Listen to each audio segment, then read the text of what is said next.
Olá pessoal, vamos à nossa quinta videoaula dentro do projeto Bossa Criativa da Escola de Música da Universidade Federal do Rio de Janeiro e Funarte.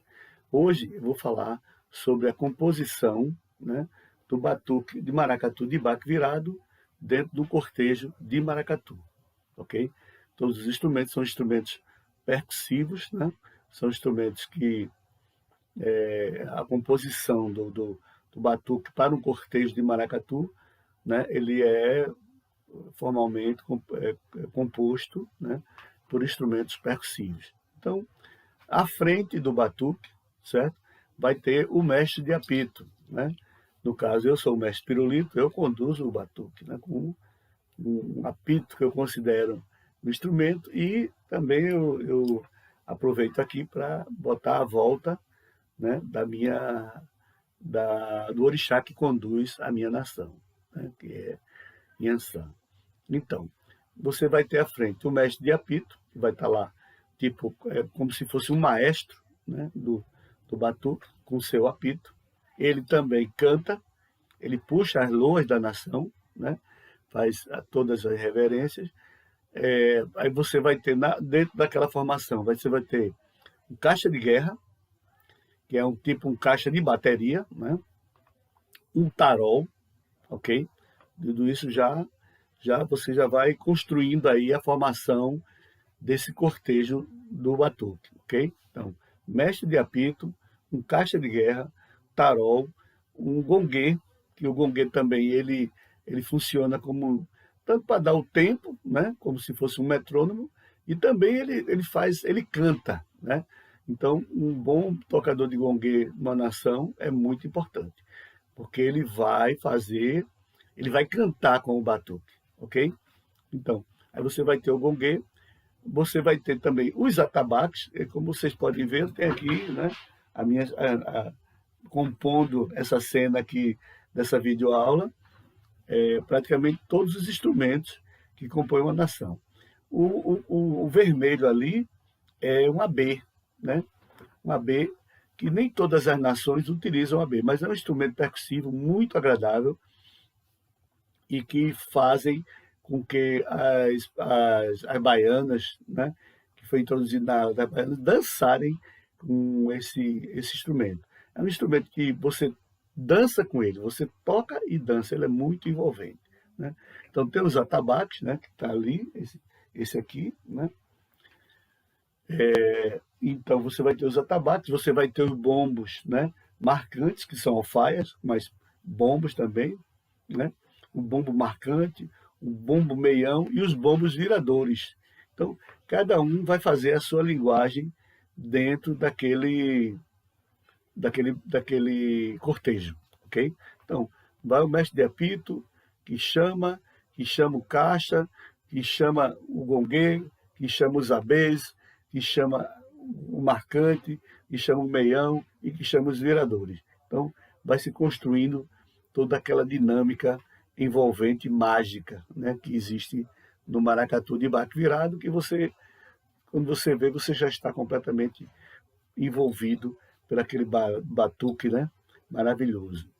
Então, os instrumentos, né? Então, não o tirador de loas, que pode ser o mestre de apito, ele vai lá na frente chamar loas, né? Por exemplo, no caso do maracatu Várzea do Capibaribe, do qual sou o mestre de apito, então eu chego lá na frente e chamo, né? Princesa Catarina, para onde vai? Vou passear. Eu vou para Luanda, vou quebrar Saramuná. Então, isso aí já tem uma deixa para os taróis e os abês e os atabaques fazer a chamada, né? Vai fazendo todo aquele envolvimento, né? Mas nada disso, nos instrumentos de percussão antes do cortejo, acontece sem antes que se faça uma saudação aos orixás. Começando por Exu, ok? Então você toca para Exu, primeiramente. Em seguida, você vai, de acordo com o xirê, fazendo a sequência, né, do xirê de terreiro, tocando para cada orixá. Ou, dependendo da situação, você vai tocar, saudar os orixás da nação, da sua nação, ok?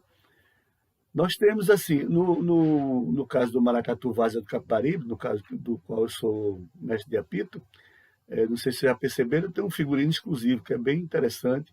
As nossas alfaias também são de estampa exclusiva, né? Esse ambiente aqui foi preparado justamente para essas videoaulas, que tem aqui, vocês vão ver que tem os orixás, que compõem a nossa nação, e tem os elementos, né, os instrumentos do maracatu de baque virado. Esse figurino foi uma grata, um presente incalculável, inimaginável, que eu recebi, eu tive a honra de receber do artista plástico Francisco Brenan, que ele me cedeu a arte dele como forma de, digamos assim, de contribuir como uma forma de ajuda ao nosso maracatu. Então ele cedeu, autorizou a arte dele para que nós estampássemos e fizéssemos o nosso figurino, que é bem original, e a estampa ficou digamos assim, numa expressão bem africana, né? Os tecidos africanos as estampas são bem fortes. Então, continuando, o batuque, né? O tarol anuncia levemente um esquema, né? Rítmico bem simples, fica ali rufando, intercalando de pausas, quase no mesmo instante. O gongueiro já assinala a rítmica característica. A seguir dão entrada as caixas de guerra, ok? E os abês, que já vão fazendo aquele ritmo maravilhoso, né? E por essa altura o tarol já passou do esquema inicial de variações, daí prossegue as entradas dos bombos, né? E geralmente a gente considera os trovões, então eles entram forte, com a marcação, né? Marcando o tempo daquela música, daquela loa, que o mestre de apito, né? Lá na frente começou a cantar, né? Então, com essa chamada, então se compõe, né, toda digamos assim, a rítmica e a cadência daquele batuque. As baianas e todo o cortejo já começa a evoluir, né? Então é uma coisa natural, uma coisa mágica, né? Então, que aí vai se construindo todo aquele batuque, né? E o marcante, né, destaca os baques violentos, espaçados, né, e espaçados. O marcante já entra ali como se fosse digamos assim, uma arrebentação de uma onda. Então ele marca, né? E o meião, pouco depois, segue o toque do marcante, né? E conjuntamente ressoam os repiques, aumentando a intensidade do conjunto. Então, isso aí vai tendo toda né? Vai se criando energia, como ocorre naturalmente nos terreiros, né? Nos xirês de terreiro, que os instrumentos sempre vão criando aquele clima de envolvimento, né? Com os filhos de santo que estão participando do xirê.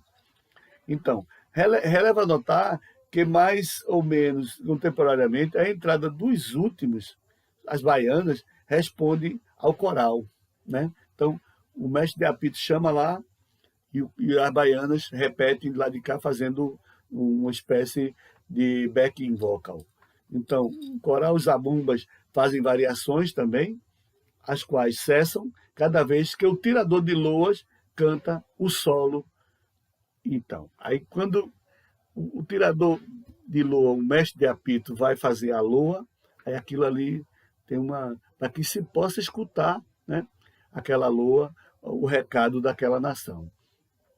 Então, o coro vai sempre à volta, né, repetindo as variações, enquanto, digamos assim, enquanto a intensidade se torna cada vez mais forte, né?